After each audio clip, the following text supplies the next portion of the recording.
tarde, moçada! Tudo bem com vocês? Aqui quem vos fala é o professor Eugênio Bastos, canal Geogênio, a serviço dos alunos que gostam de estudar e passar em concursos. Moçada, vamos fortalecer o canal, se inscrevam no canal, dê aquele like, compartilhe o vídeo e ajude o professor Eugênio Bastos a democratizar o ensino da geografia. Moçada, no nosso encontro de hoje, a pedido de um aluno, eu vou gravar uma aula sobre o processo de formação das alunas. Jorge Augusto, essa aula é para você. Sua solicitação está sendo atendida. Espero que você goste da explicação, entenda o processo de formação das montanhas e qualquer dúvida, não só você como qualquer outro jovem, pode utilizar a parte dos comentários e tirar sua dúvida ou fazer uma pergunta ou sugerir até mesmo um tema para gravação. Moçada, uma coisa que chama muita atenção dos alunos, essa parte conceitual de montanha, né? Porque normalmente os alunos perguntam assim: professor, o Brasil tem montanha? Então esse conceito de montanha, ele varia muito de acordo com o autor. Então, normalmente, o que seria uma montanha? Uma elevação natural do terreno que apresenta suas encostas ligeiramente inclinadas, ou escarpadas, ou íngremes, estando acima de 300 metros de altitude em relação à base do terreno. Então, por exemplo, quando você fala assim, olha, a Serra X, ela tem os seus pontos mais elevados, acima de 2.000 metros. Essa serra seria uma cadeia de montanhas. Isso é muito relativo, porque conceitualmente falando, pelo menos é uma parte bastante abrangente de autores que defendem essa tese, a elevação natural do terreno teria que se encontrar acima de 300 metros em relação à sua base.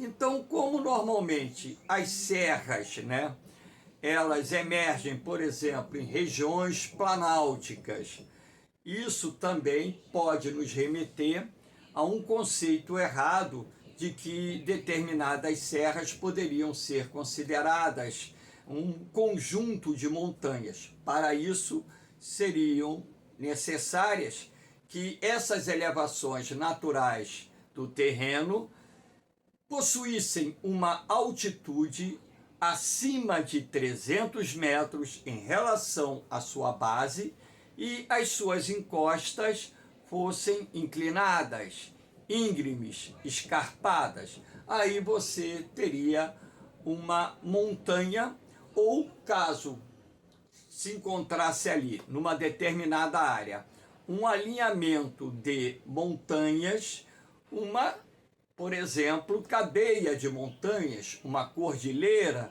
o que seja.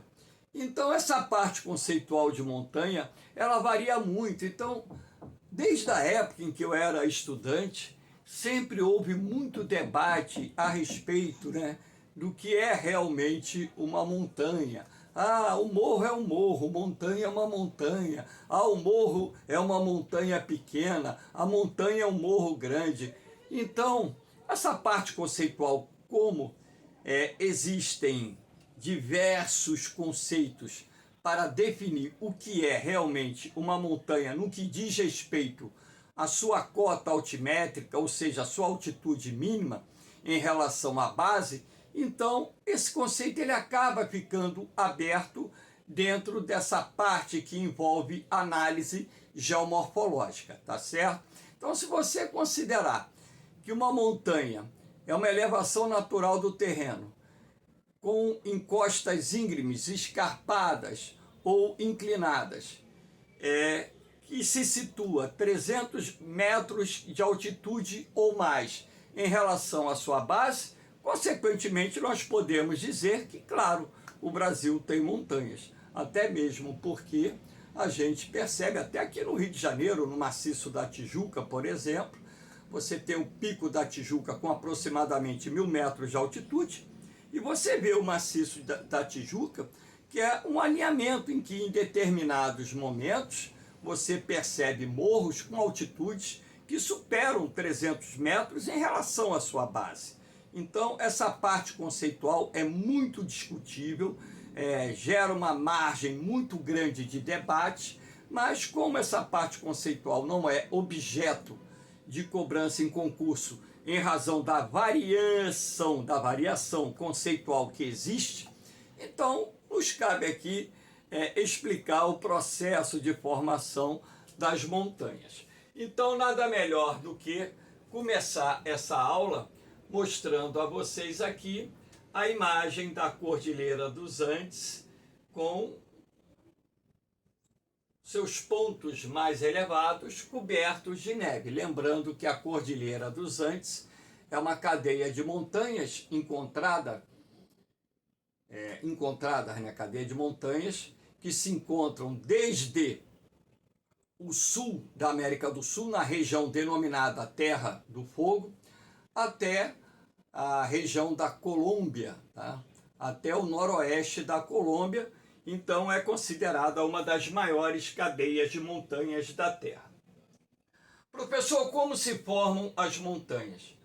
Os processos de formação das montanhas estão associados ao movimento orogenético, que na verdade corresponde ao movimento horizontal das placas tectônicas. Lembrando que a crosta terrestre ou litosfera é constituída por rochas e minerais solidificados e que essa crosta terrestre está sobre a estenosfera, onde o material se encontra em estado de fusão.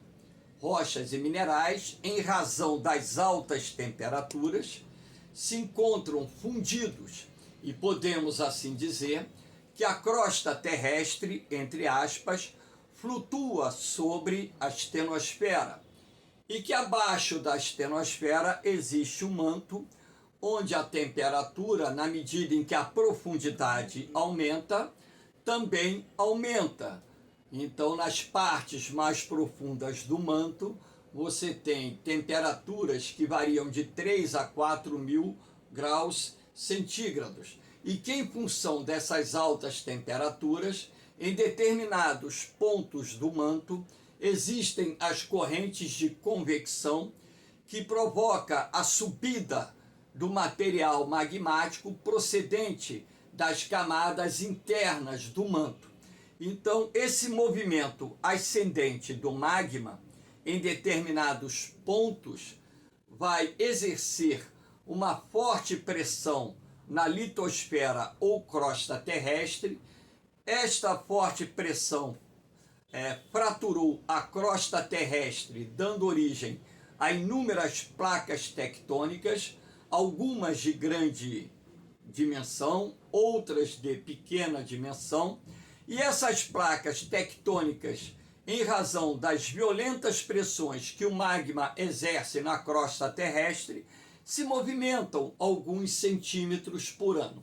Então, existem em determinados pontos da crosta terrestre aquilo que nós chamamos de convergência de placas, ou seja, encontro de placas tectônicas. Então, aqui nesse desenho que eu fiz, eu coloquei a placa A se deslocando para a direita, a placa B se deslocando para a esquerda. E aqui nós temos o ponto de convergência, ou seja, de encontro das placas A e B. A placa A, como tem maior densidade, ela tende a penetrar na estenosfera. E na medida em que a placa A ela vai penetrando na estenosfera, onde a temperatura é bem mais alta, Os minerais que compõem as rochas dessa placa tectônica começam a se fundir e a se transformar em magma. E aqui você tem a placa de menor densidade sobrepondo a placa de maior densidade. Então, a placa B, ela vai sobrepor a placa A, e dentro desse processo que resulta de violentas pressões horizontais exercidas em rochas sedimentares que possuem plasticidade, nós teremos a formação de cadeias de montanhas através de um movimento chamado orogenético, que está associado à formação dos dobramentos, cadeias de montanhas. No nosso planeta, nós temos dobramentos modernos, assim como temos dobramentos antigos. Então, esse desenho aqui, ele vai explicar um dos processos responsáveis pela formação das cadeias de montanhas em nosso planeta, através da orogênese. Oro, montanha, gênese, origem. Então, o movimento orogenético é aquele responsável pela formação das montanhas ou simplesmente das cadeias de montanhas existentes na Terra. Não se esqueçam, dobramentos se formam a partir das violentas pressões horizontais exercidas em pontos ou áreas de convergência de placas tectônicas. As rochas sedimentares, quando submetidas a violentas pressões horizontais, elas se dobram. E esse processo acaba dando origem a cadeias de montanhas. É um processo muito lento, que se estende por milhões e milhões de anos. Até hoje, por exemplo, a Cordilheira dos Andes está se formando. A Cordilheira dos Andes começou a se formar há cerca de 65 milhões de anos, ou seja, no início da Era Cenozoica. E até os dias atuais, a Cordilheira dos Andes se encontra em pleno processo de formação. Aqui eu vou mostrar a vocês um planisfério, mostrando aqui o relevo terrestre, onde eu identifico o que nós chamamos de dobramentos modernos, que são cadeias de montanhas que foram soerguidas na Era Cenozoica. Aqui na América do Norte, nós temos as montanhas rochosas. Aqui na América do Sul, em toda a sua porção ocidental, a Cordilheira dos Andes. Aqui no sul da Europa, pegando o norte da Itália, sul da França, sul da Alemanha, pegando a Áustria, nós temos os Alpes. Aqui se estendendo do Marrocos à Tunísia, a Cordilheira do Atlas. E aqui no sul da Ásia, essa parte cinza aqui, a Cordilheira do Himalaia, onde se encontram os pontos mais elevados do relevo terrestre. Então, esses 5 exemplos que eu citei são chamados de dobramentos modernos, cadeias de montanhas que foram soerguidas a partir da Era Cenozoica. Que fique bem claro para vocês que todo o processo de formação de uma cadeia de montanhas, na verdade, acaba sendo uma sequência de eventos geológicos. Então, podemos dizer que, na verdade, essas cadeias de montanhas começaram a ser soerguidas no final da Era Mesozoica, porém, o processo se configurou de forma bastante significativa na Era Cenozoica. Por isso, são chamados de dobramentos modernos, ou seja, cadeias de montanhas jovens. Aqui nós temos um outro processo que nós chamamos o movimento epirogenético.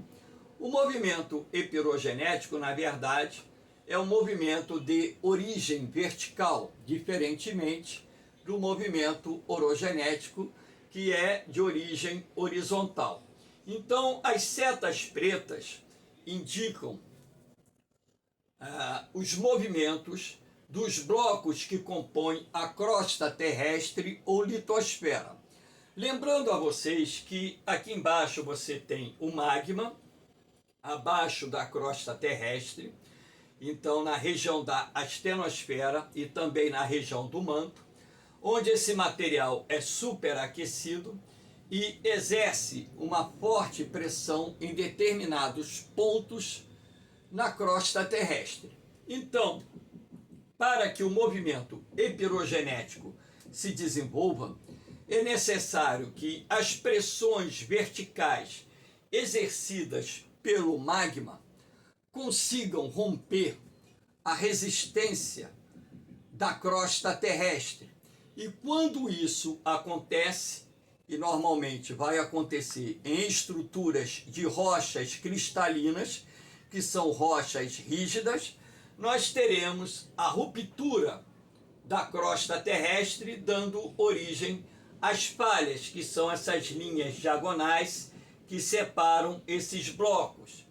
Então, as falhas ou fraturas da crosta terrestre, ao se formarem, permitirão que, através das pressões verticais, o magma empurre blocos da crosta terrestre. Quando eu falo blocos, são de grande extensão, e esses blocos passam por um processo de levantamento, soerguimento, um processo bastante lento. Em determinados pontos, outros blocos vão se movimentar no sentido contrário, então eles vão começar a descer. Então aqui vocês podem perceber que existem setas ascendentes e setas descendentes, porque no movimento epirogenético se configura também o movimento de equilíbrio desses blocos continentais, que é um movimento de equilíbrio isostático. Se em determinados pontos a crosta terrestre está sendo soerguida por violentas pressões verticais, em áreas bem próximas, outros pontos, você observará a acomodação do terreno, ou seja, o movimento descendente de blocos continentais, dando origem àquele equilíbrio isostático da crosta terrestre. Então, esse processo aqui também poderá dar origem a cadeias de montanhas, poderá dar origem a serras e por aí vai. Por exemplo, as serras do Mar e da Mantiqueira, encontradas aqui no Brasil, a Serra do Mar começa em Santa Catarina e vai até o norte do estado do Rio de Janeiro, e a Serra da Mantiqueira está entre o Rio de Janeiro, São Paulo e Minas Gerais. Então, quando as serras do Mar e da Mantiqueira começaram a ser soerguidas pelas violentas pressões verticais procedentes do magma, que deram origem a esse movimento epirogenético, a região entre elas afundou. É onde se encontra o Vale do Rio Paraíba do Sul, onde ali nós tivemos uma acomodação do terreno, um movimento descendente para gerar o equilíbrio da crosta terrestre ou dos blocos que compõem a crosta terrestre. Movimentos desse gênero são encontrados em várias partes do mundo. Então, o movimento epirogenético, ele também poderá dar origem à formação de montanhas. Não é só o movimento orogenético. Você também tem um movimento epirogenético relacionado não só à formação de montanhas, como também à formação de serras. Aqui nós temos um outro processo, vamos botar aqui perdão, está muito sensível, aqui é a imagem da Serra do Mar, né? Então você pode perceber aqui as escarpas da Serra do Mar. Isso aqui é a Serra do Mar aqui no estado do Rio de Janeiro, né? Olha o dedo de Deus aqui, né? Bem visível nesse ponto aqui, né? Então, logicamente que essa imagem foi fotografada de um ponto alto da Serra do Mar.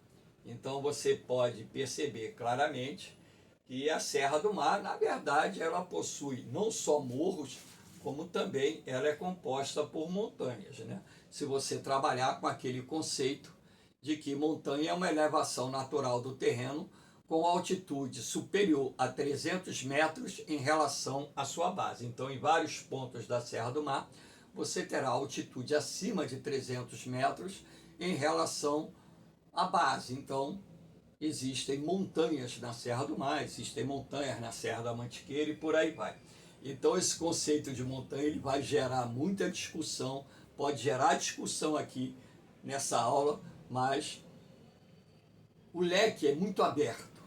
Então não existe aquela definição, né? Igual o Planalto. Se você pegar a definição de Planalto, planície, tem do Jurandir Rossi, tem do Haroldo de Azevedo, tem do Aziz Nassib Absábia e tantos outros autores, você acaba ficando, pô, mas o que é o Planalto na verdade?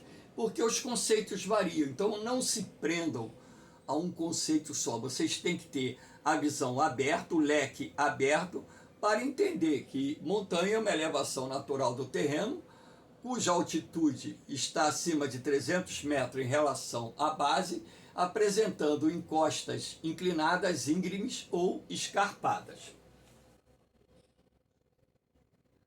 Aqui nós temos a formação das dorsais oceânicas. Dorsais oceânicas é o nome que se dá às cadeias de montanhas que se formam no interior, ou seja, no assoalho oceânico.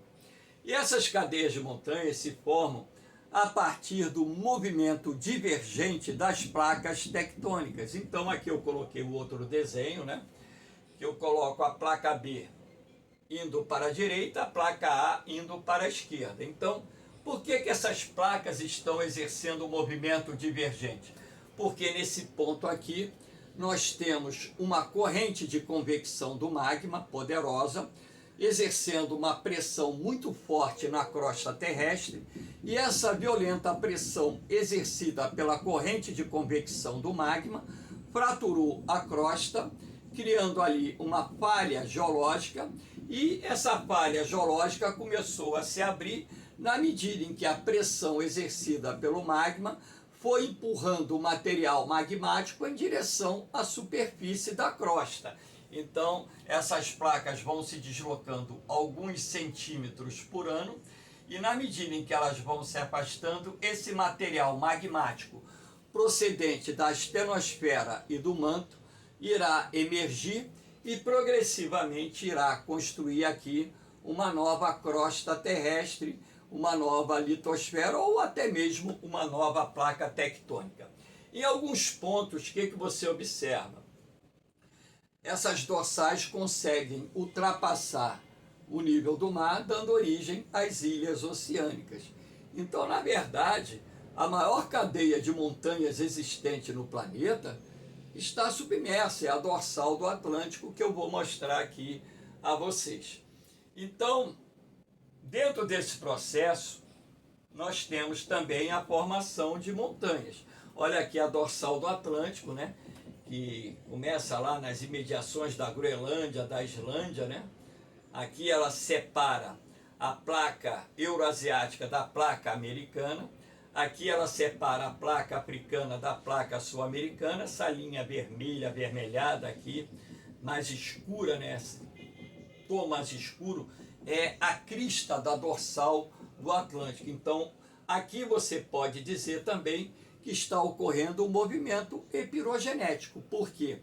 Na verdade, na medida em que o magma ele flui em direção à superfície e ele se solidifica, criando uma nova crosta, e esse processo culmina com a formação de uma cadeia de montanhas submarinas, essa cadeia de montanhas está sendo formada por um movimento chamado epirogenético, porque é um movimento de natureza vertical, não necessariamente determinado pelo soerguimento de blocos da crosta terrestre, mas também sendo formado pela solidificação do magma, que durante milhões e milhões de anos foi emergindo por essa falha geológica, e lembrando também que as correntes de convecção do magma soerguem o terreno, levantam o terreno, e com o passar dos anos vai se desenhando ali uma cadeia de montanhas. As dorsais oceânicas são exemplos de cadeias de montanhas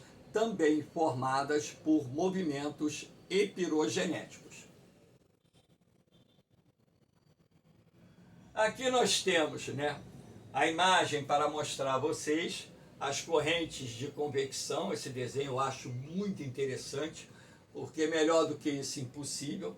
Aqui você tem o interior do manto, com o magma superaquecido. Esse ponto aqui mais claro é a corrente de convecção do magma.